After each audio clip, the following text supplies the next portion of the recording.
14 फरवरी 2017 को इसरो ने इतिहास रचा था। उन्होंने एक ही बार में 104 सैटेलाइट्स या उपग्रहों का सफलतापूर्ण प्रक्षेपण किया और फिर उन्हें निर्धारित कक्षा में तैनात किया। तो जब रॉकेट इन उपग्रहों को कक्षा में डाल रहा था तो इसका वीडियो कुछ ऐसे दिखता है। अब यहाँ गौर करो कि कैसे यह छोटे उपग्रह अंतरिक्ष में लोटपोट हो रहे हैं।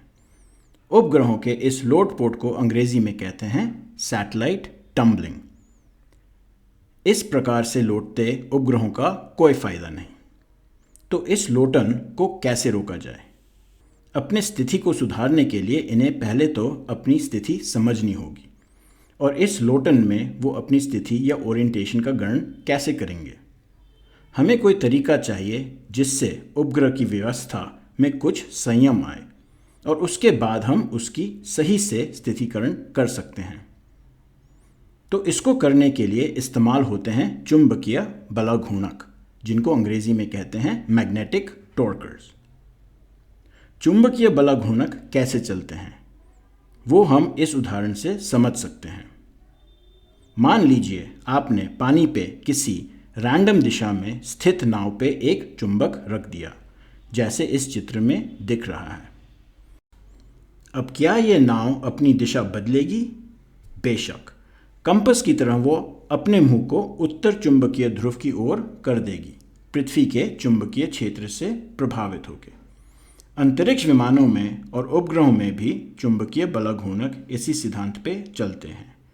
इन विमानों में स्थायी चुंबकों की जगह अधिकतर विद्युत चुंबक या इलेक्ट्रोमैग्नेट्स का प्रयोग होता है। विद्युत चुंबक तभी चुंबक बनते हैं जब उनमें बिजली चलती है।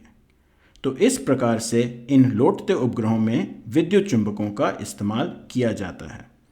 लोटन के समय इन चुंबकों को ऑन किया जाता है। पृथ्वी के चुंबकीय क्षेत्र के प्रभाव में आके चुंबक पे बलाघूर्ण पैदा होता है और धीरे धीरे वो उपग्रह का लोटन कम करता है और उसे पृथ्वी की चुंबकीय रेखाओं के संरेखण में लाता है। इस प्रकार से लोटन खत्म हो जाता है। बाद में चुंबक को ऑफ किया जा सकता है और फिर मिशन अनुसार और किसी स्थिति में लाया जा सकता है और कोई तंत्र का उपयोग करके। और गहराई और विस्तार में जानने के लिए देखिए YouTube चैनल इसरो करता क्या है, जहां आपको रॉकेटरी और अंतरिक्ष विज्ञान की खूब जानकारी मिलेगी। लिंक नीचे डिस्क्रिप्शन में मिल जाएगा और please like, share, subscribe, comment करें। बल बुद्धि विद्या देहु मोहि हरु कलेश विकार। जय बजरंग बली।